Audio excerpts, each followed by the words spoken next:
push that Atlanta car back out front, more wrecking. And around goes the 95 and the 37. Hard hit. Into the wall. Oh my goodness. Oh, it's awful. Ryan Preece in the 37. Fantastic. That's Ryan talking. Glad to hear that. But the winning it down, man, that's good to see. Yeah. That was scary. That's one of those wrecks that when you're watching it, or especially if you're Ryan Preece in that car, the angle at which you're approaching that inside wall. It was a violent crash. Going there. It's like a 17. Oh, no, ahead of them, the 95 gets in the wall.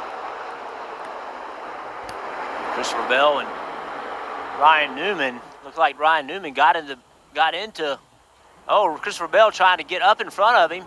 Then they make contact. Oh, poor Ryan Preece. We talked about he's had a string of last place finishes, and wow, such a Junior and I in this booth, when he was heading to that wall, we were both cringing. Just not what you want to see, but it's good to see him get out of that car. Look at this angle of impact. So violent. 3,400 pounds of race car just thrown up into the air after it bounced off that inside wall. You saw it all on nonstop. Eric Jones hard into the wall. We heard him on the radio just moments ago responding to his crew. He said, "I'm all right," but you could tell he was trying to catch his breath. Flames rolling out from the right front of that car. Let's take a look at the replay. Oh boy, such a nasty angle into turn 3. One of the fastest parts of the racetrack for these guys. And, you know, it's just, there's no practice. It's a green racetrack. It's incredibly abrasive. We've seen this track just destroy tires throughout a tire test. These tires, even this far into the race, are still not able to go through an entire run.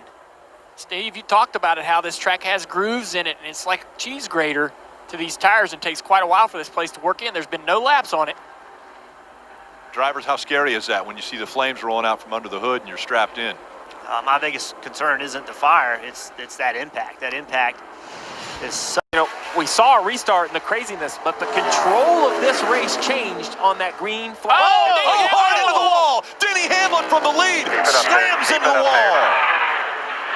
Again, we see a right side, right front failure, and Hamlin hard into the wall. Down here if you can. Catch your breath. Right front goes. Seen some big impacts today. Such a big hit. It's so surprising to me too, because we've just been talking about it for the last several laps about the clean air that he's enjoyed. And one thing you wonder, Junior, is, you know, with the cooler temperatures, right? It's gotten more speed. Yeah, it's probably faster than it was. Clean air, just carrying so much speed. You just wonder if that, you know, that's extra pressure on the tires. And you have to acknowledge that his teammate Jones had an issue. Yep. The 18, Kyle Busch, talked about having a vibration just before Jones had his accident.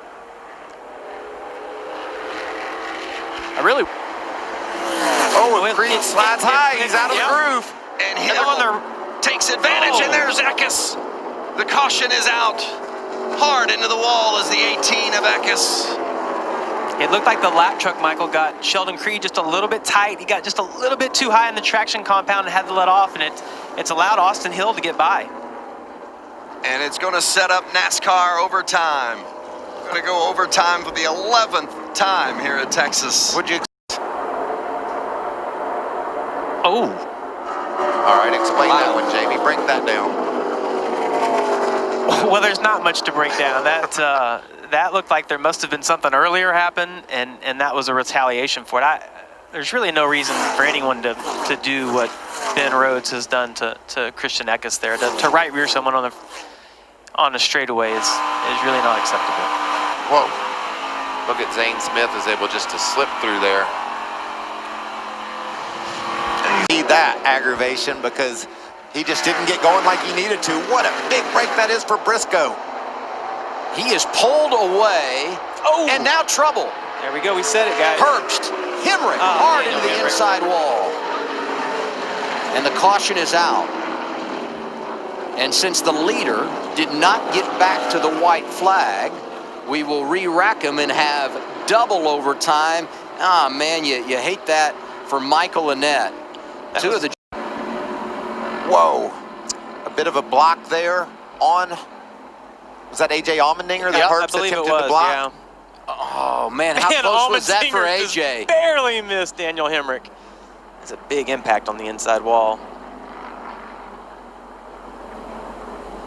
Man, great to Jamie, see you and I have hit concrete walls. How refreshing it is to see these guys bounce off those safer barriers. Yeah, it's such a different, it's so much different than hitting just a regular concrete wall. Saw the same thing on the inside wall at Charlotte a couple of weeks ago. Hey, y'all, watch this. This is going to be crazy. Watch what Allmendinger sees as the 8 goes across his bow.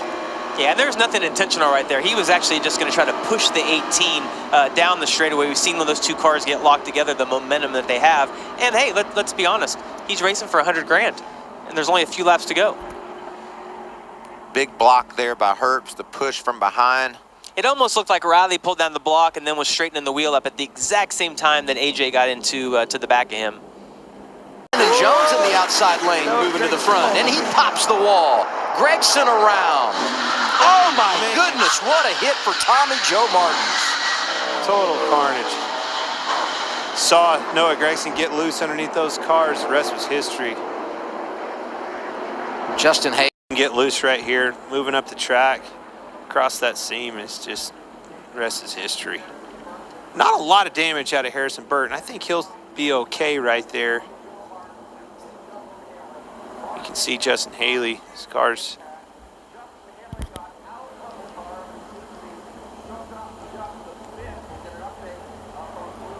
man, I don't know. You think that's a lot of damage on there. You see these two cars right here. Man, that was a shot right there.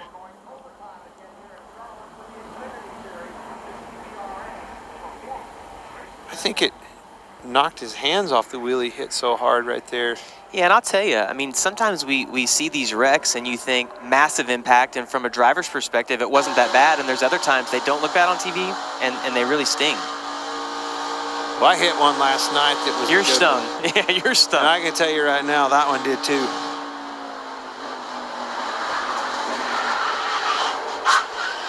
Well, at that point, you really are just along for the ride and at the mercy of what's happening around you, and you see the hands up there.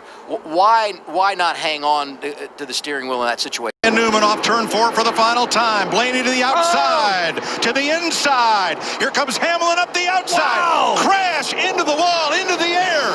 Goes Newman. Upside down. In a shower of sparks on his roof, Ryan Newman comes across the line, 4th. And comes to rest. Second. Blaney tried the top side, tried to get low. Ryan Newman goes around, and the car goes to its roof, and here's the on-rushing Corey LaJoie, picking it up and over.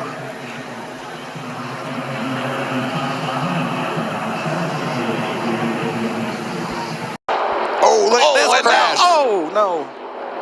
Rafael Lessard, and it is the 22 of Austin Wayne Self again, and the 4 of Lessard was in the grass at one point. Heavy hit for Lessard. Bottled up here, the 04 of, yeah, Roper was down low and off the gas, and I don't think that Lessard anticipated him not having that much speed, and he had to avoid him. Yeah, I think Raphael felt like he was going to come down the racetrack, and he was trying to give him some room. And being the first time that Raphael has ever been through turn 3, he didn't realize that the grass was right there. There was no apron at that point of the racetrack, and We know how these splitters are. They dig right in, it dug in, and turned them up the track. It all started with the 04 losing maybe a little bit of momentum. And well, you look at that right there, and Raphael had plenty of room. I don't know. I think maybe the inexperience missed the turn.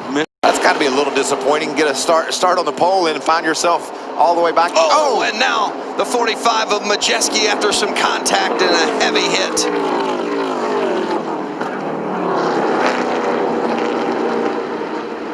Majeski won the ARCA race here last year, but we had just mentioned what a great start he was off to here in this race, and I'm sure was thinking maybe he had something to work with for the long haul today, and his day quickly comes to an end. Yeah, you know, side because he got that draft. And when he does that, Majeski moves up to block, and they come together.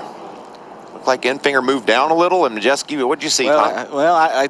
You called it perfect. Grant went to the outside, had about maybe a foot up alongside Ty's truck, and there again, as a driver, you have to make the call inside that truck whether you're going to try to block him or not. At that point, Ty had the line into the corner, and I don't think I would have tried to block him. A spotter cannot. That's the spotter view. That's what the spotter would see.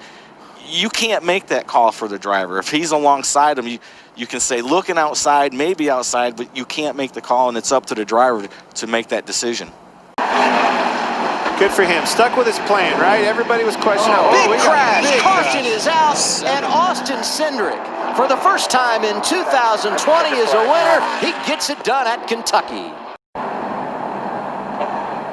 See him loose under him.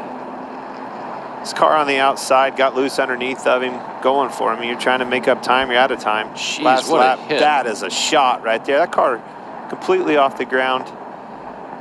And that's, Mario Goslin, equipment, a team that doesn't have the resources and got to race again tomorrow night. Very difficult situation for them. That was a shot.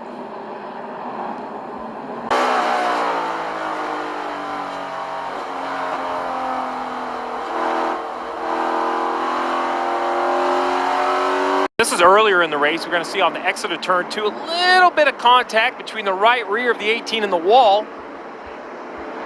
There's another look at it, guys. Just a little high off corner exit. We've seen that before. Turn 2, didn't see getting in down into turn 3. Oh, gosh. It looks like a flat right front tire. Car just goes straight. Look at the right front tire's already off the wheel almost. Look at that. That's a big hit. Right 3. Left front tire's flat. Gosh. Straight into the fence. That car, when it made that impact, it just looked like it dug in the wall. We're in Charlotte. Matt really pulls away from down the straightaway. Just makes you wonder what kind of platform and aerodynamics the 9 of Chase Elliott are running today. Now Mike and Jeff. Kyle Busch. Heavy contact. Wow. With 9 laps to go in stage 2, Kyle Busch now that's piles up his Camry. That's something you don't see very often. I mean, to me, that thing is usually pretty accurate, that virtual car, as far as from positioning. So pretty good chance that somehow Blaney was able to get to the inside of the 18 and they made contact. But we'll have to hear